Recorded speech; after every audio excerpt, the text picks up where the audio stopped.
Janagama MLA Palla రాజేశ్వరరెడ్డిపై ఎన్నికల నిబంధన ఉల్లంఘించారంటూ కూడా దానికి సంబంధించి పోలీసులు కేసు నమోదు చేయడం జరిగింది.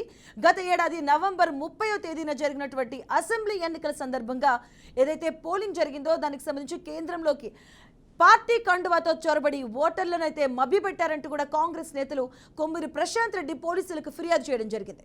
పోలింగ్ కేంద్రంలోనికి బలవంతంగా ప్రవేశించి పోలింగ్ సరళికి ఇబ్బందులు కలిగించారని పేర్కొన్నారు.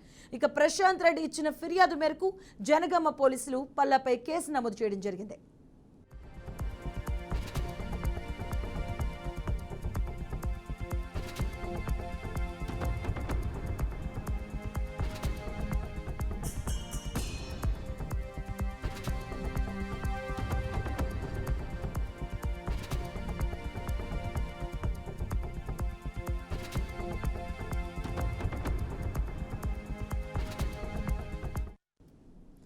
జనగామ ఎమ్మెల్యే పల్లా రాజేశ్వరరెడ్డిపై పోలీస్ కేసు నమోదైనట్టుగా తెలుస్తుంది. ఎన్నికలకు సంబంధించి కూడా ఉల్లంఘించారంటూ కూడా పోలీసులు కేసు నమోదు చేశారు.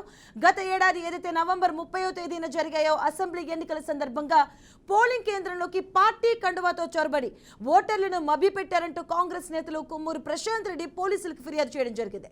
ఇక పోలింగ్ కేంద్రంలోకి బలవంతంగా ప్రవేశించి పోలింగ్ సరళికి ఇబ్బందులు కలిగించారంటూ కూడా ఆయన పేర్కొన్నారు. అలాగే ప్రశాంత్ రెడ్డి ఇచ్చిన ఫిర్యాదు మేరకు జనగామ పోలీసులు పల్లాపై కేసు నమోదు చేశారు.